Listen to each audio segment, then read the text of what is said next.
Hello, and welcome to Everyday Tarot, your daily dive into the divine wisdom of the tarot. I'm your host, Camille A. Saunders, and today I'll be talking about what to do now that you have your first tarot deck.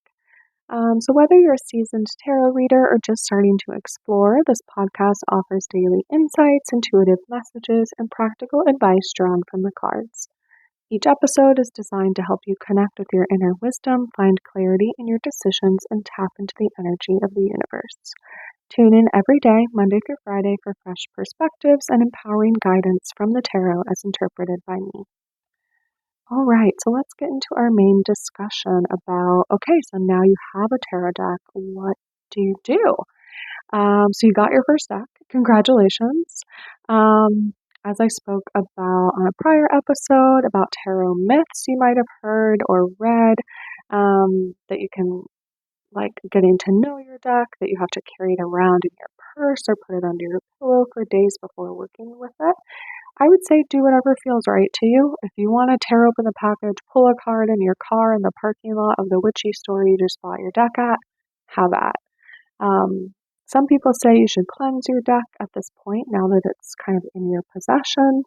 Some people believe the deck has energy from being out in the world and you need to cleanse the energy before the cards will kind of like read true for you. Again, I'd say do whatever feels right to you. So if you want to cleanse your deck, there's a couple of different ways that you can do that. So some people put crystals and use those and put them on top of the deck for a few nights or days to clear the energy. Generally, after I bring my cards kind of like out of the house, especially if other people are using them and going through them, and like I'm in a public place, I do usually bring mine home and put them in a stack, and I put a selenite crystal on top, which is supposed to be good for cleansing. That's sort of like that's the one thing that I sort of do. I don't necessarily do anything when I first get a deck other than just sort of like open it and look at it. But that is one way. Some people burn herbs or do like smoke cleansing, like you might do for a room or a house that you move into. Another thing you could do is set your cards under moonlight in a window or to like charge it under the moon's energy. These are just some ideas. If none of these like sound good to you or like you're like, no thank you, you just do whatever you want.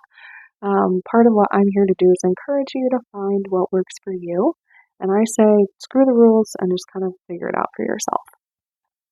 Okay, so the deck is yours now, and you get to figure out how you're going to work with it. So I've talked about some of my different decks. I have 6 right now, and I use them all.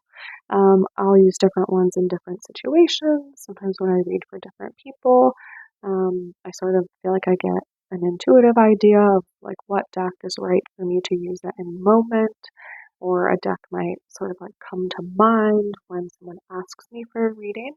And you can always pull cards from multiple decks and see what comes up.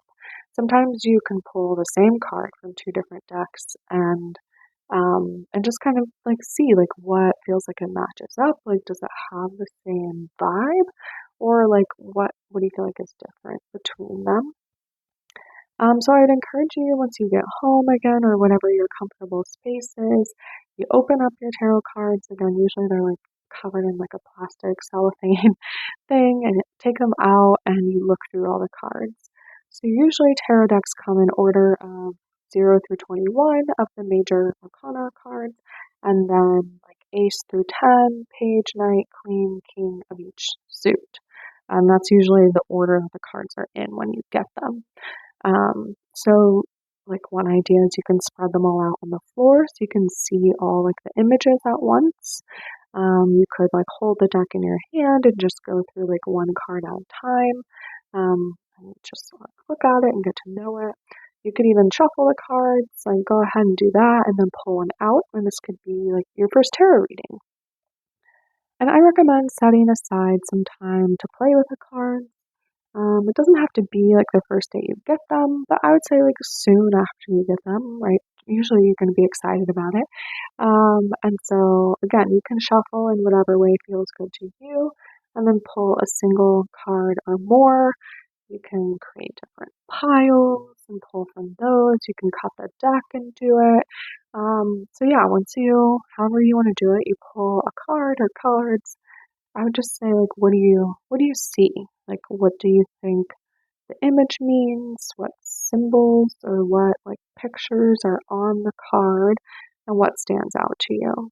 I would call this like an intuitive reading, right? Like, I'm not saying you needed to go, like, buy a book and study all the cards beforehand and what they mean. Um, I'm just saying, right, see what comes to mind for you. Maybe you already know some things about tarot cards, or maybe you've watched other people read tarot. Maybe you've had tarot read for you, and just sort of think about, yeah, what do you know? Like, what comes to mind?